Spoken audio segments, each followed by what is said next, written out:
Hello, Aries. Welcome to the Plaid Sheep Oracle. Oh, you have a good reading today, Aries. And I'm not surprised. There is a full moon in Cancer today, about 2:30 in the afternoon, Eastern U.S. time. And then, not quite 2 hours later, just before 4 o'clock, the nodes shift from Taurus, Scorpio to Aries, Libra. And we enter into a whole Aries space. And I think we'll be talking about this quite a bit as we go. I do mean for these readings to be timeless, for them to have a message. You could show up here 10 years from now, and if you were called to it, it would have something to say to you regardless. But they are deeply informed by the current energies.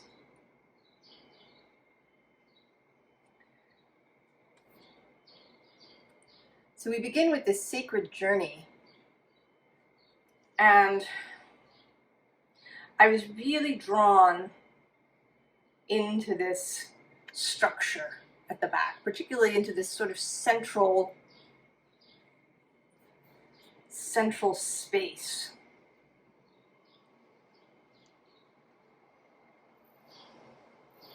Like there's something, and just now, as I was looking at this card, for the first time ever, I've noticed that there's a figure here.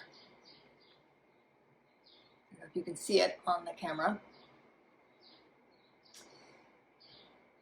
A figure of light.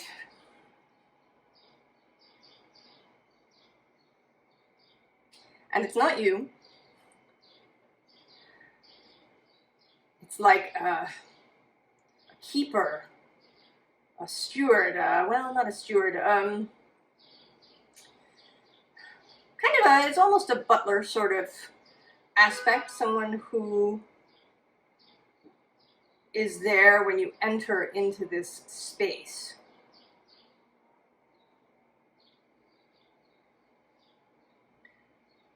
But they're not there to give you answers.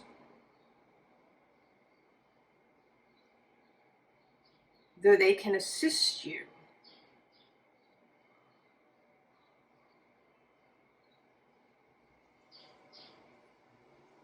It is a space where answers are available, but it's more about the space, what happens to you when you enter into this. And I kind of want to call it an altered state.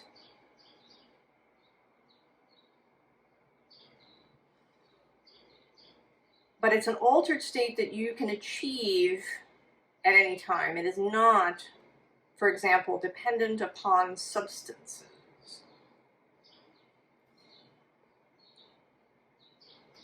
There is a theory about the Oracle of Delphi that in her cave there were these fissures where various gases like methane would rise to the surface, and that this allowed her to get into an altered state and she would make her pronouncements. And I've heard this theory propounded both sort of in the, we want to call the anthropological or scientific sphere, right, to explain why she kind of, would come up with these cryptic pronouncements that had to be translated by the priest, and also by the spiritual people in the spiritual community, which I find bizarre. I do. Because we know, don't we, that substances are not required, especially something like methane, which if you stayed there too long, it would give you terrible symptoms. You'd have headaches and fatigue and confusion, and methane is not a path to clarity. It's not even, I think, a path to, say, turning off the inner critic or the sort of intellectual, reasonable, materialist gatekeeper that your brain might have, or your mind, I should say. I think it would just make you sick and drowsy. It would impede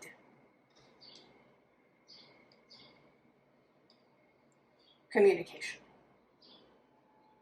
So I think they're wrong.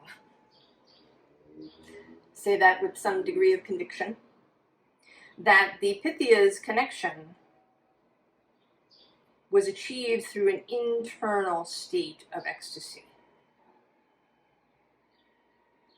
More like Teresa of Avila, who I mention every now and then.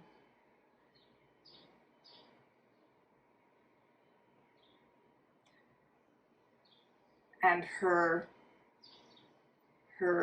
ecstasy of connection. Or Hildegard of Bingen, who had visions and composed music. And I don't think that either of them used substances.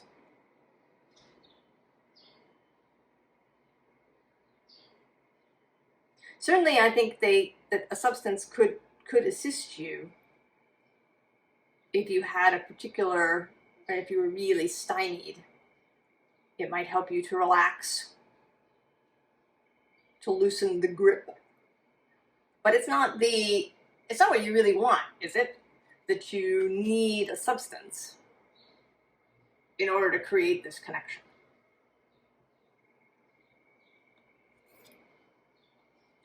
And then we have the personal Yggdrasil card.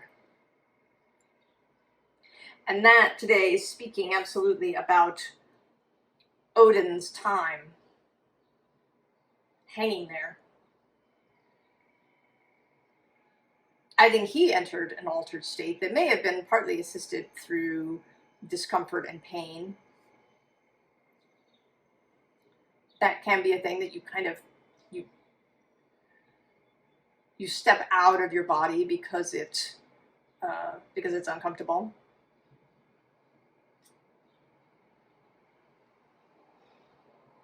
But I think as he hung there, that would lessen.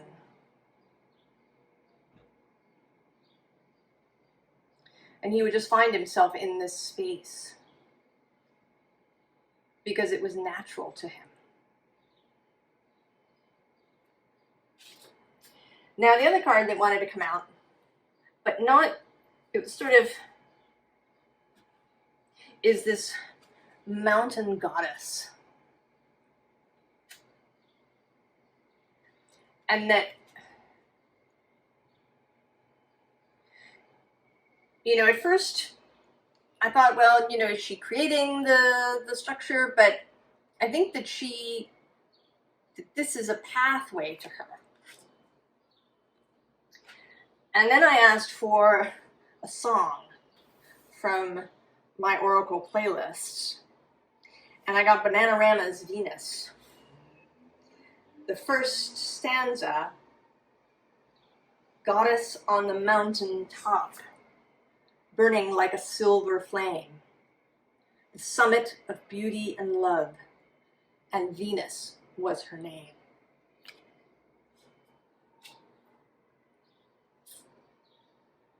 So good, Aries.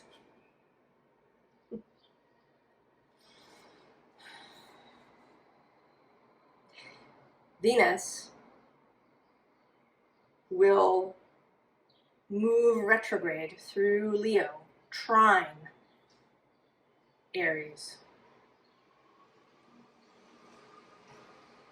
Now she is, in traditional astrology, she's seen as debilitated in Aries because she is at home in Libra. But I don't subscribe to those ideas that a planet is ever debilitated anywhere. I think that's our problem. That societally we have problems with associating certain energies with each other. So Venus, this very feminine, flowing, love, beauty, energy associated with Libra and Taurus, to be in this fiery Mars space of Aries. But if you've been with me for a while, you know that I feel like all the signs have what you might call a feminine and a masculine expression. And I don't, again, I don't even really like that, right? It's like, it's too fraught or too, feminine associated with female and masculine with male, and like all of these things that I think make false equivalencies or false, I don't know what I'm trying to say, but, or at least how to express it properly.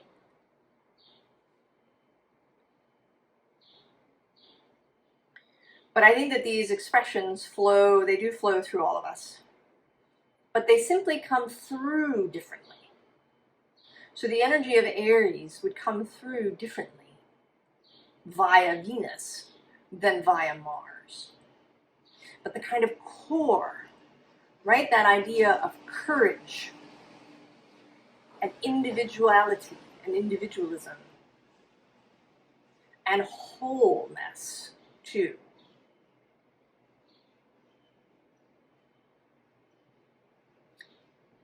And fire and intuition and spark can absolutely come through Venus.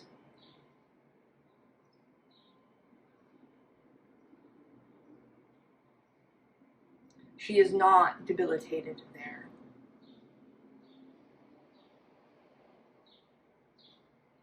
It's just a different expression of the Aries energy.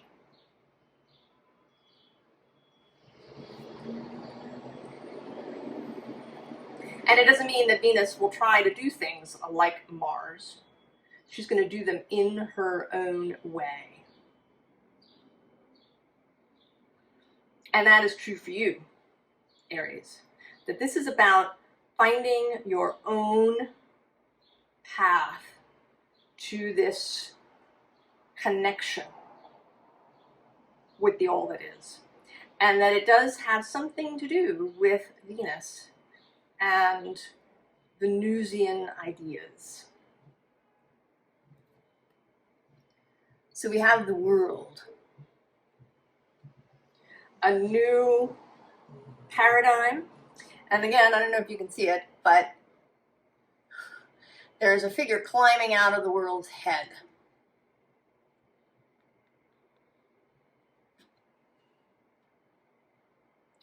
Climbing out.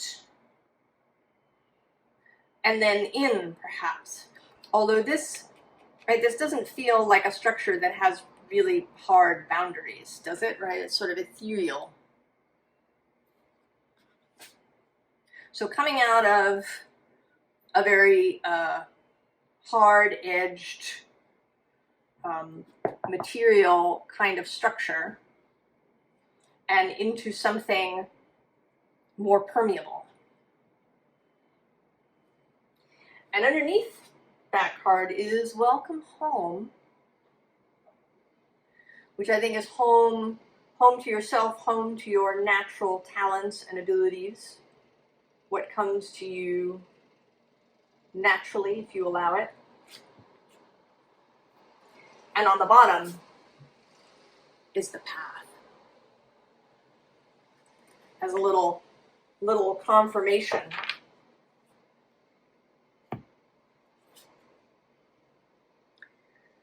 So we have the Hierophant. As above, so below. As within, so without. Bringing the spiritual into the material. conceptually.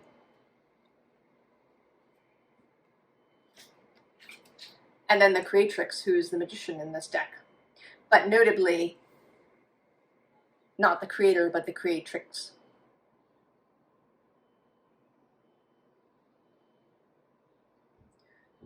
Again, this Venus energy. Hierophant and Magician. The two cards that talk about the above and the below and the within and the without.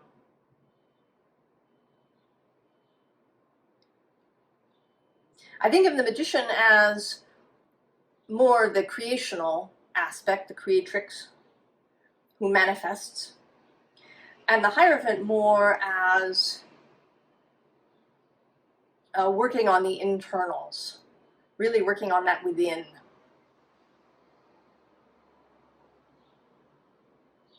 And being in harmony with the above.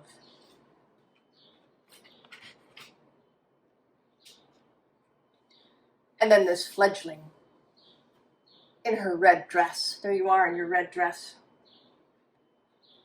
And it may initially feel like being dropped into a hole, or like you're about to be dropped into a hole. But I have this notion today that when you reach a particular point, you're going to stop and be upheld, that there is a force rising up out of the hole that's going to catch you. Like those rides or places you can go where it's an air thing and you can dive into it and the air is pushing upward and holding you up. Or the spaces where astronauts go to train on weightlessness.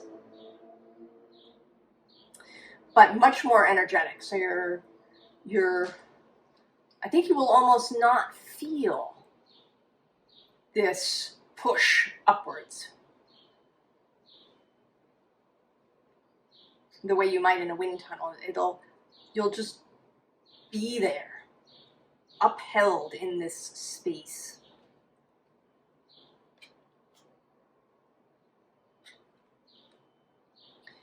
And then there's this Knight of Wands coming out, which I feel like is, and this has been coming up too for me personally and in the readings, this energy of seduction. You are not meant to force yourself into this state. You're not dragging yourself by the scruff of your own neck into this gorgeous temple.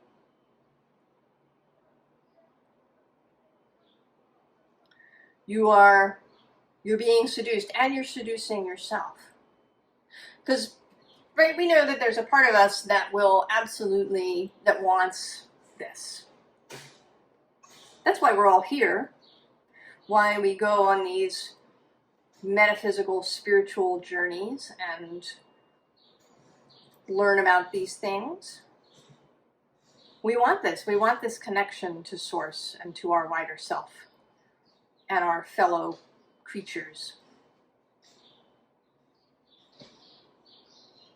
But there is also that part of us that is wary, that is concerned with safety. And safety is so broad, there's fitting in with your group, there's having resources, there's not being open to heartbreak. And that's the part of you that you need to seduce. And I wasn't sure if I was going to read this.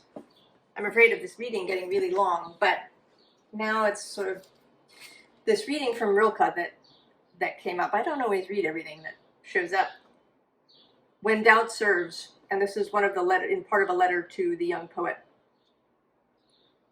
Doubt can serve you well if you train it. It must become a way of knowing a good critic. Every time doubt wants to spoil something for you, ask why it finds something ugly and demand proofs. Thus tested by you, doubt may become bewildered and embarrassed, even aggressive. But don't give in. Demand reasons and be persistent and attentive every single time. And the day will come when instead of a destroyer, he will become one of your best servants. Perhaps one of the most intelligent of those who help you build your life.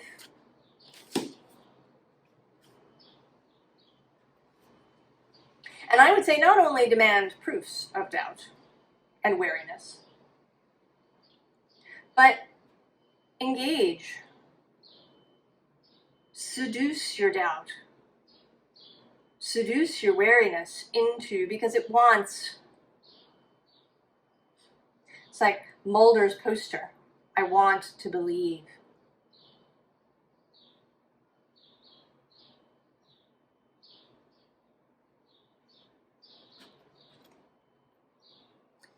And then there's this empty nest. And today it feels as if these are the doubts leaving.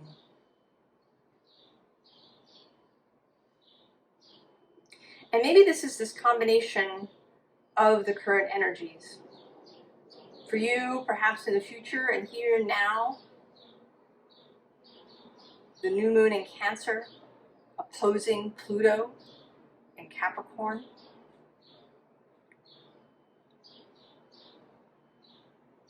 Change. Creating a new home. Right? This new welcome home. Right? Not going back to something in your childhood, but creating a new home that's free of doubts, or that's free of doubts that keep you chained.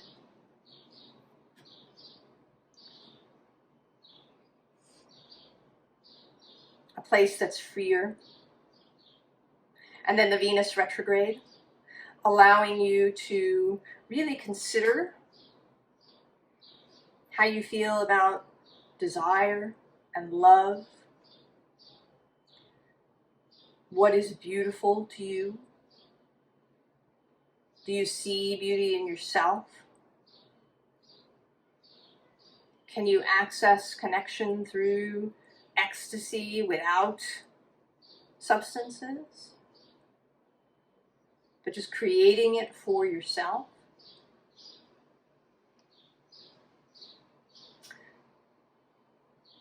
And then this nodal shift into Aries, Libra. Self and other.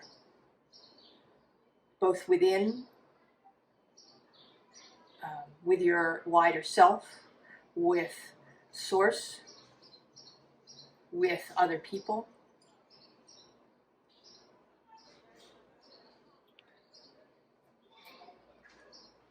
And this whole row feels like what you are releasing. One, this kind of, perhaps still thing. Maybe it's not about stillness, sitting on a cushion. Maybe it's about dancing.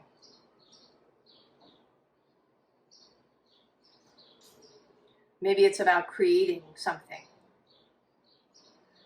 Losing rigidity.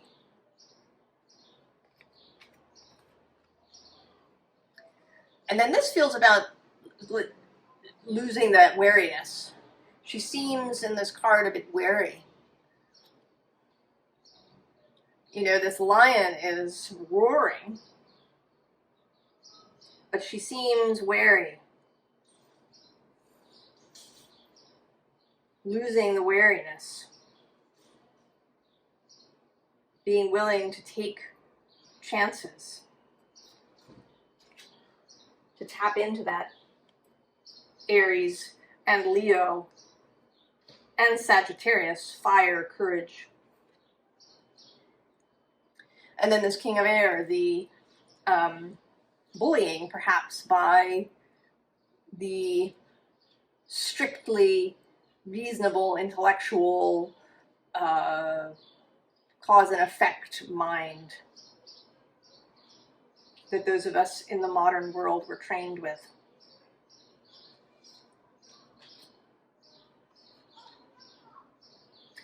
And then this particular 3, she looks today kind of weighted down by that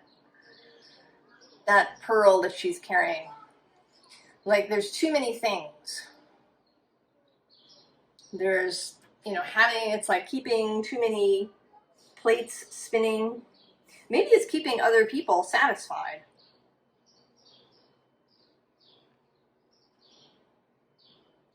The fitting in aspect. Holding other people's cups when that's not your job.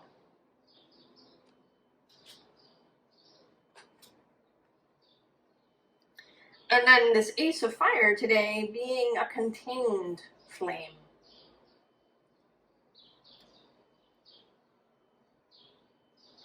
That it's a candle in a jar. That it's contained, it's small, it's not too much. Maybe it's just barely enough light to see by. You've kept it kind of small and safe.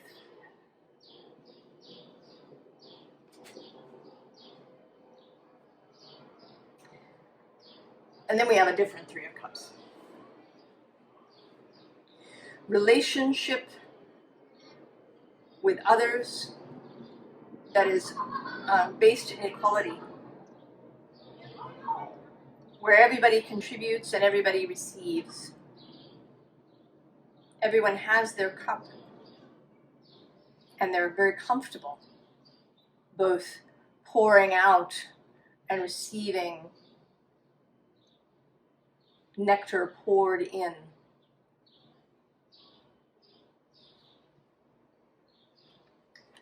Under that is the Judgment card, and then the 2 of Wands. And this I see absolutely as you, Aries, and right, clearly you've been waiting here with your friends, and now it's time to go. The trumpet has sounded.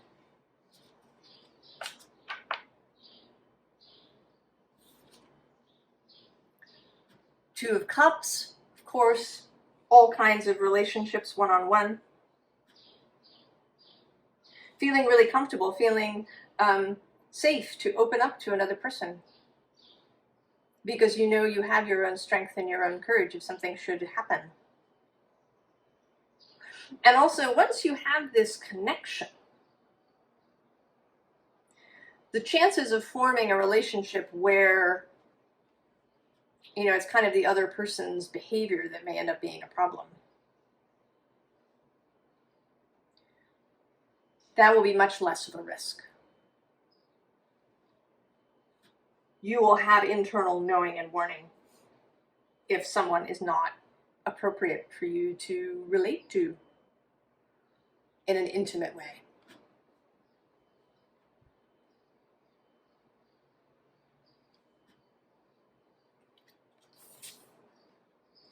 And then Temperance. Here, a very creational energy. And this mixture of fire and water, perhaps Cancer and Leo in the current energies, but also that there's a dragon, and the nodes of the moon are the head and the tail of the dragon. The north node is the head and the south node is the tail of the dragon. So another nod to this nodal shift. And then this beautiful collaborative energy of the Three of Pentacles. Here, right next to the Three of Swords. And then this Three of Cups. 3, 3, 3. So, it's not that you'll never feel pain again. But you won't feel so alone in it.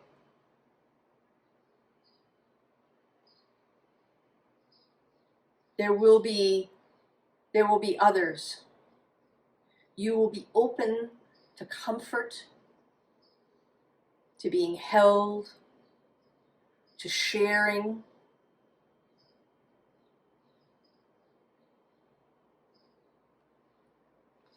One of the Aries things, certainly, that I have experienced is this excessive aloneness, a kind of almost pathological independence.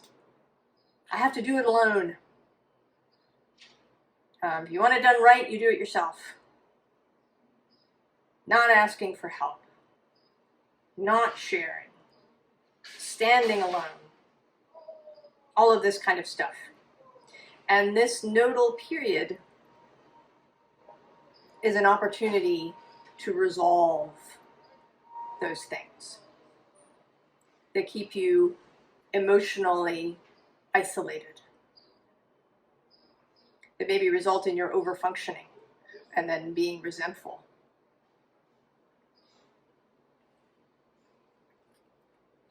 And of course, the wellspring. What are you thirsty for? Body care, take a breath. Right? All that Venus stuff. Tending to the body. Tending to beauty. Tending to your own juiciness. Your own vitality, your own ecstasy. Now, we have this beneath the surface card, and remember that for a moment. We'll get there. And then there's this silky energy. And it says, coming out of hiding, embrace who you really are. And this, I want to say, is comfort in both spaces, both as the woman walking on land with two legs, the person, the human, and then as this, having the silky skin to swim in the sea.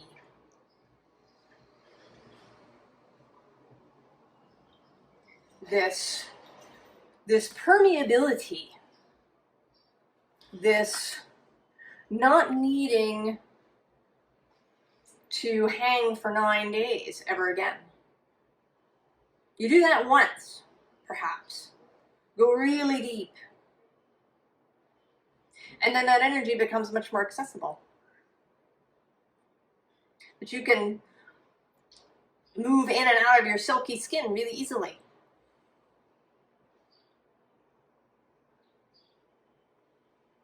But you can do it in the middle of your day whenever you need it. The intuitive and author Laura Day talks about that. Accessing intuition whenever you need it. You know, often it's in the middle of a crisis or, you know, some busy moment when you need that intuitive insight. So the ability to move back and forth easily. And then this card is cleansing, which says releasing the old, energetic tune-up, new beginnings. But you can see the relationship here. This entry into this space, a space of leaving stuff behind. And to be able to do it more regularly and more easily. Because we are human, stuff's going to accumulate. We're going to go out and bump up against other people, even though we're walking right in our timeline, in our personal reality that blends and merges and meets up with others. We do, right? We're going to meet up and bump up against people who, you know, may trigger some of these old patterns a little bit. But then this ability to don your silky skin, to getting to your personal tree, to move into this space at will.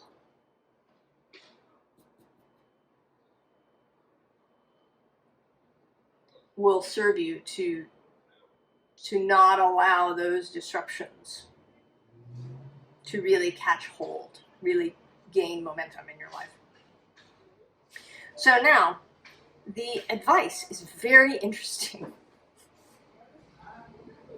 because all the cards on the surface are kind of these cards repeated a little bit. The King of Swords, King of Air, comes out again. And below him is this grippy Four of Pentacles. And then there's this Six of Pentacles, which may be, an excess of giving rather than a balance. And then this weighted Ten of Wands energy. And then this Eight of Swords. This is all the capturing energy, the weighted, the difficult. But beneath the surface, at the bottom of the deck, and sort of kind of hidden, actually, underneath this Seven of Swords, which is all the mental gack that you tell yourself,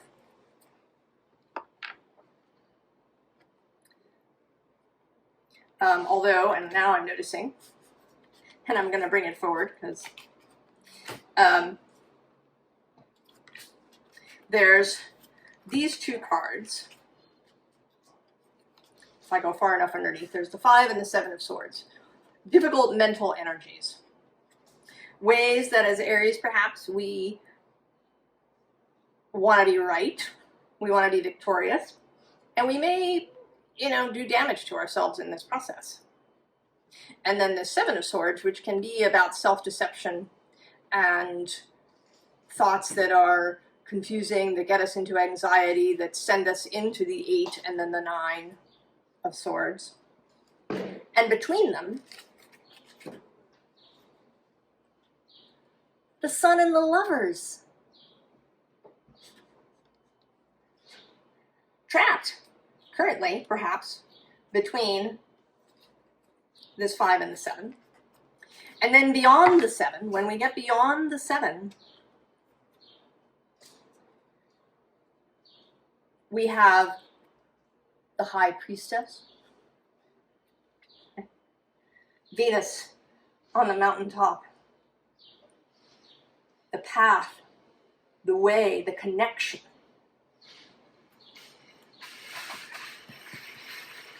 Right here. And then the Queen of Wands, you, Aries. And the Three of Wands. The ability to move forward and take action.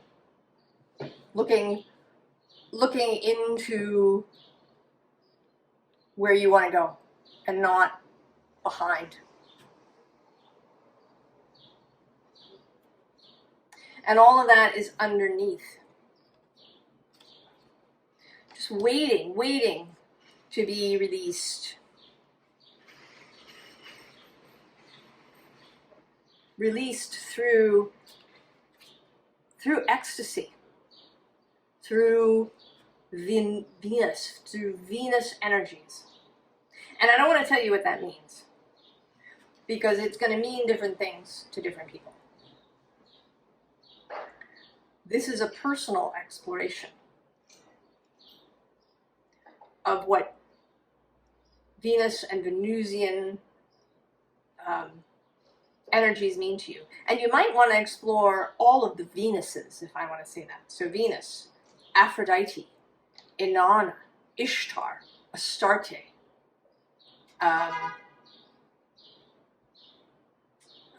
the Shakti, the Shekinah,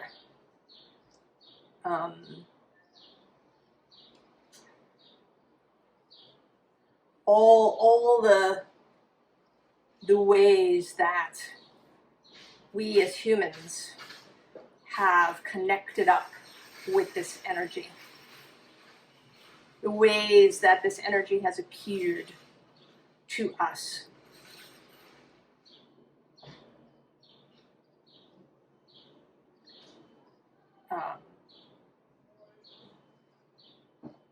So that it's very personal. Venus is a personal planet.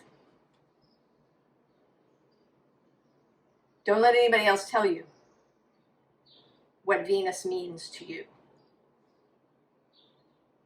and how that energy wants to express itself. Now we are approaching a time when she will vanish, in the sense that we won't be able to see her. I think she's probably still visible just after sunset, if you have a clear line of vision to the western horizon. But as she moves backwards and the sun moves into Leo, they will meet.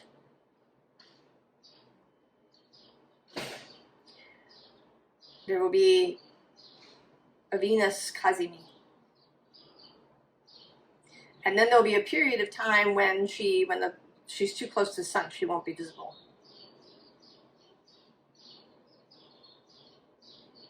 And then she becomes the goddess of morning, the Venus of day rather than night. And then a new cycle begins. And you can go down that rabbit hole too and look up all the Venus cycles.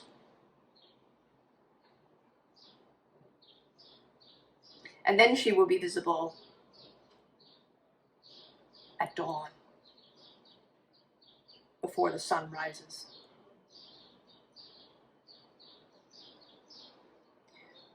So a sense of renewal. And actually I don't even want to use the word renewal, although people often say that retrogrades are all the re-words. But of something entirely new. That the retrograde period perhaps is the re-period,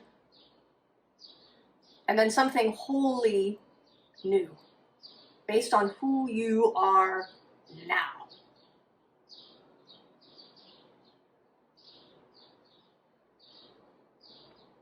Who you are now, all of the experience, all of the wisdom, all of the beauty, all of the scars. No, not going back. A new home for yourself.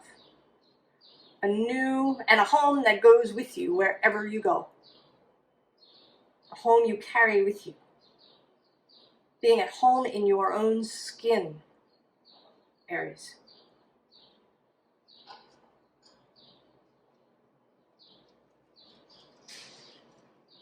I'm excited for all of us, Aries.